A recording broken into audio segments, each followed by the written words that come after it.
Hey, what's up, everybody? This is Charles. I want to welcome you guys to the Dreamerspro Podcast, where I like to cover a lot of different topics on the NBA in a bit more free-flowing context.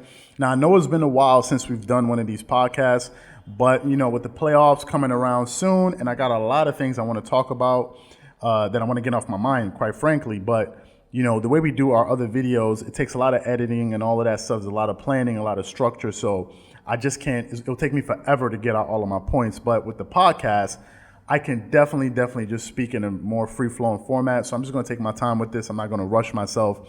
And I just want to unpack some of these topics I don't want to get into. A lot of you guys have been asking us, hey, why don't you guys make other topics on other teams? Trust me, there's so many topics that I like to talk about around the NBA. It's just that our fan base loves these type of videos that we create, and we got to give the people what we want. But at the same time, I understand that you guys want to hear some other stuff. So I'm definitely going to be covering that once we get the podcast up and running. I mean, now I'm currently in Nigeria. We're still going through a lockdown. I'm waiting for the airports to open up. So once I get to London, then I'm definitely going to have more time, be in a more sort of stable environment to be producing more podcast episodes. I also want to say that I heard you guys talking about, doing playoff prediction videos. We definitely have that on the way, but as you guys know, we don't have an NBA season yet. So for me to do a podcast on the NBA playoffs is going to be kind of hard simply because we don't have the seeding. So I can't start making playoff predictions. Although, I can try, but it would be much better once we have the final seedings, the final 8 games of the NBA season have been played. And then we know we know who's going to be playing who in the first round at least. And then we can start making some playoff predictions for the first round, second round. And we're going to have a lot of content coming during the playoffs when the playoff starts, when the season starts.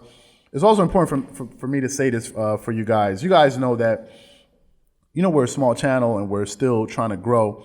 And we're not ESPN, we're not Fox Sports, we're not any of these channels. So over this last 3 months, we've had to be very creative to make content because there is nothing to report on. We're not like ESPN, that has reporters all over the place breaking stories. So we had to be creative over these last 3 months, and we've grown. Our channel's growing. We're picking up a lot of subs along the way, and the channel has grown. But now that we have some fresh content coming in from the NBA, we're definitely going to be hitting you guys with more heat on the way. So just want to thank you guys for being patient and, joining us on this ride, as we continue to grow the channel. So I got a lot of things I want to talk about in today's video. I'm going to be talking about a bunch of different things, but, and I'm just going to go free flowing. So there's a few things I want to talk about. I want to talk about the Lakers signing J.R. Smith.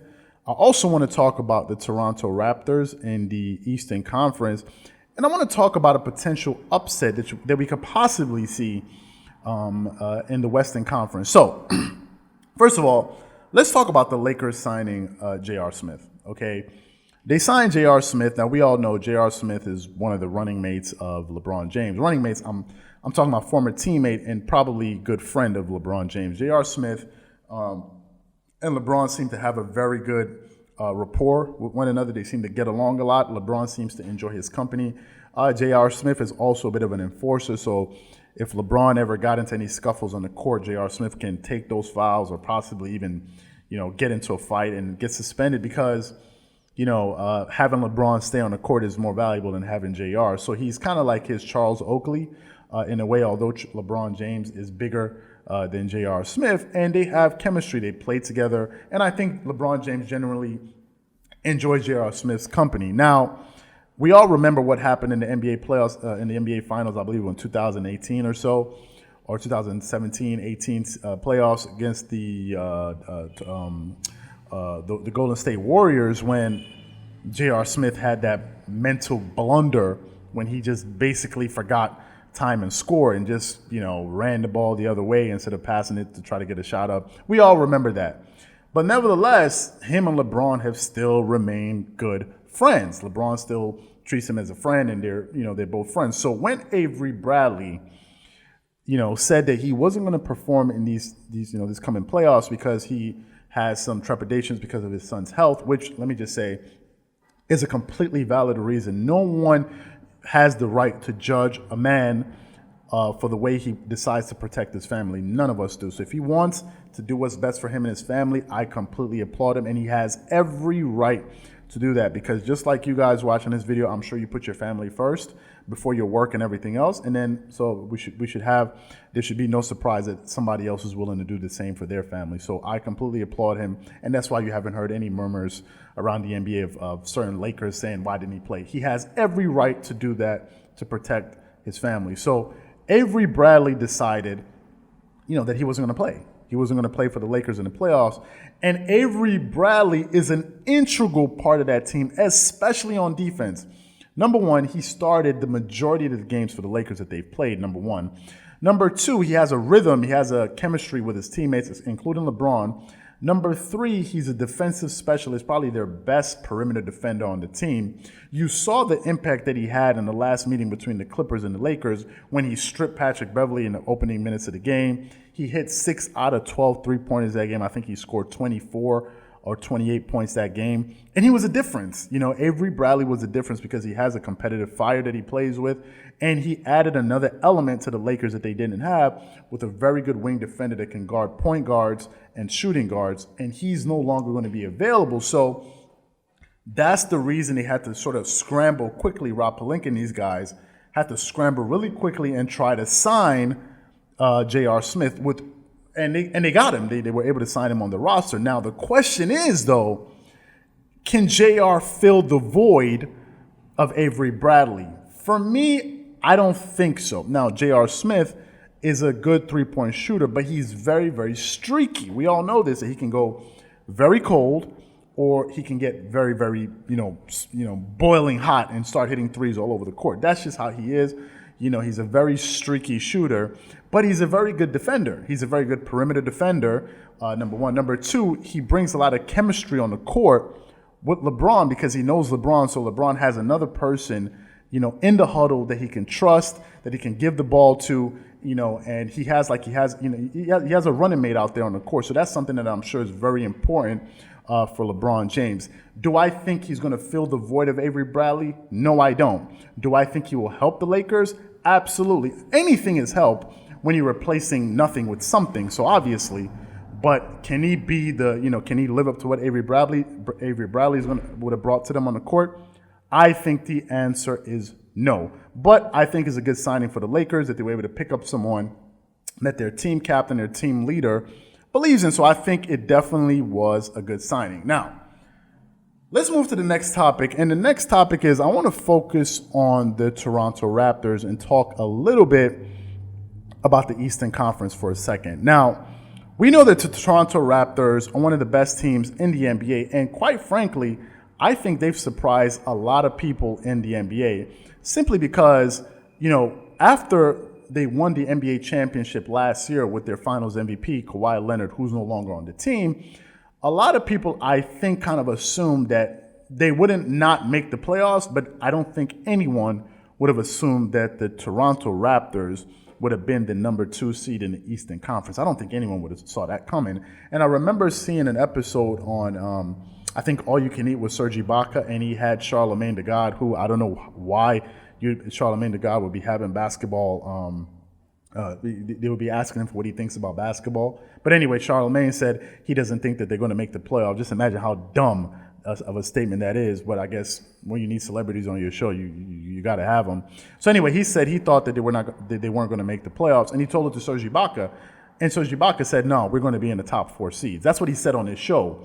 Now, obviously, Serge Ibaka he undersold himself because they're now the number 2 seed in the Eastern Conference. And to me, I think that's a testament to championship experience, good coaching, and frankly, a lot of confidence. Now, if you look at the Toronto Raptors, they have players like Fred VanVleet, Chris Boecher, Terrence Davis, Marc Gasol, Serge Ibaka, Stanley Johnson, Kyle Lowry, Pascal Siakam. So they have a lot of good pieces on their team, and they have championship experience. Now, the question is, though, will they be able to make noise in the Eastern Conference and knock off the other teams? If we're looking at standings, then one would assume, just looking at the standings where they how they rank with a 46-18 record, one would assume that they're the second best team in the Eastern Conference behind the Milwaukee Bucks. Now, we got to look at the other teams that they have, guys. I mean, we got to look at the other teams in the Eastern Conference. And in my opinion,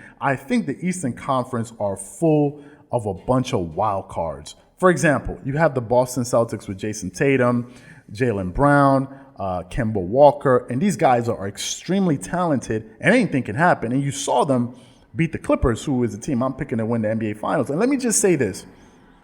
If the Clippers make it to the NBA Finals and they have to play the Boston Celtics, I think they're a more dangerous matchup than even the Milwaukee Bucks because of, the unpredictability of you just don't know what you're going to get from these guys. Jason Tatum can go ballistic and turn into, Tracy McGrady or Kevin Durant. You never know what's going to happen. So I think they're nuclear. They could just explode on you. So I think they're a very dangerous team. Then you have the Miami Heat, who's under the leadership of Jimmy Butler, who's a well-coached team, who's a team full of dogs, which has the DNA of Pat Riley and Jimmy Butler in them. And I think they're going to be a tough out. But then you also have the Indiana Pacers with Victor Oladipo, and they're the number 5 seed. But then you have the biggest wild card in the entire Eastern Conference, which is the Philadelphia 76ers with Joel Embiid and Ben Simmons. They are probably, if we're going from, the beginning, from top to bottom, they're probably the most talented team in the Eastern Conference, right up there with the Boston Celtics. But they have Joel Embiid and Ben Simmons. And anything can happen with these guys. It's just that they've been inconsistent. They have a 39 and 26 record. So the Philadelphia 76ers, anything can happen with these guys. They can go out there, they can beat pretty much anyone, but because they're so inconsistent, they can probably lose to anyone as well. I don't think they're going to lose to the Brooklyn Nets or the Orlando Magic. I'm sorry. I think the Sixers can beat the Indiana Pacers, and they can possibly beat the Miami Heat. But now, if we're talking about beating the Boston Celtics, the Toronto Raptors, or the Milwaukee, I think they have no chance against Milwaukee.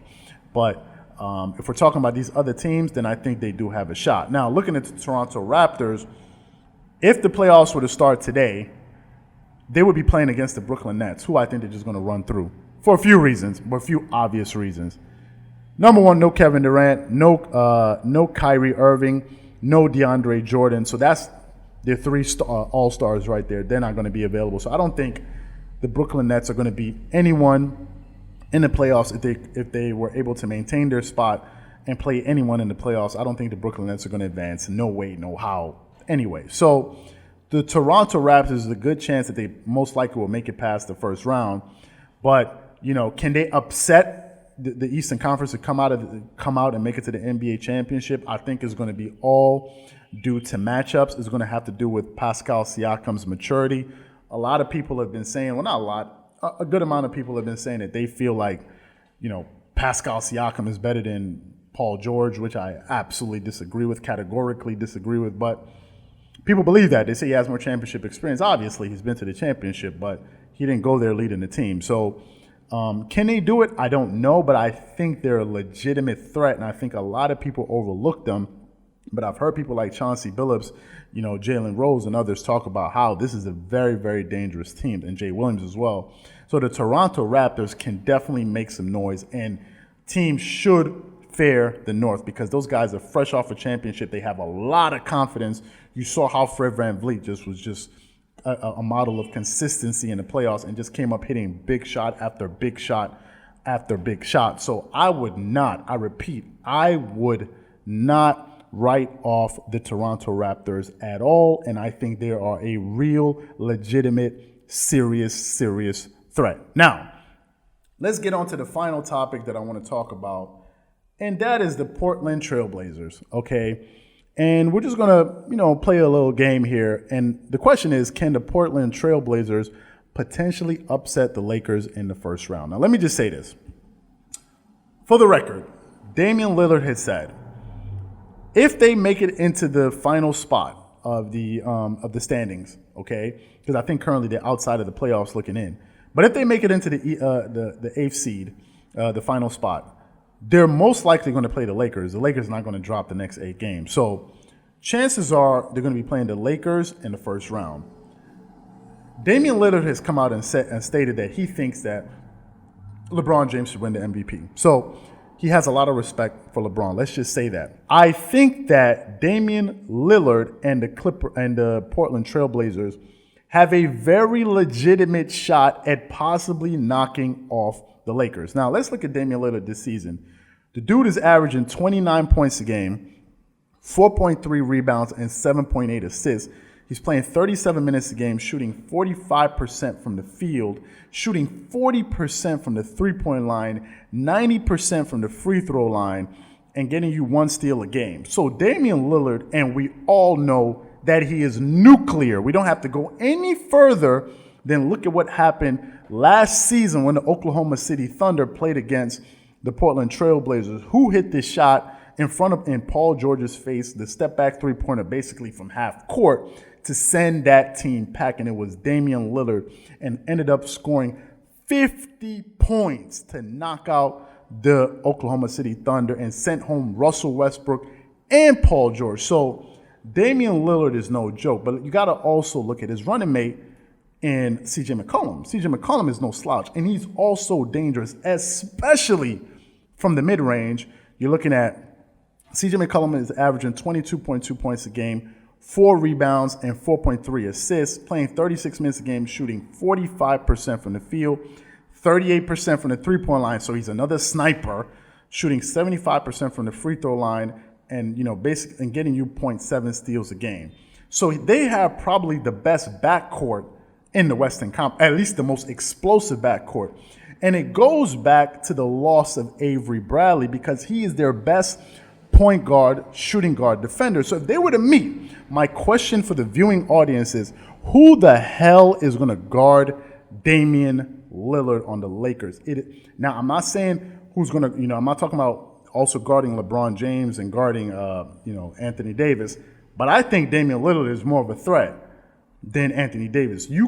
I said it, he is more of a threat, especially in the playoffs, than Anthony Davis. I would rather have Damian Lillard on my team than have Anthony Davis, because that guy, with him, anything can happen. But we also can't forget about Carmelo Anthony. Carmelo's averaging 15 points off the bench, getting you 6 rebounds and 1.6 assists, okay? Carmelo's shooting 42% from the field, 37% from the three-point line, and he's a player that a lot of people wrote off. So Carmelo Anthony is going to have something to prove as well. He's the most decorated Olympian of all time. So granted, the Portland Trailblazers don't have Trevor Ariza, but they have Zach Collins, they have Mario Hezonja, they have Rodney Hood, they have Damian Lillard, Jalen Horde.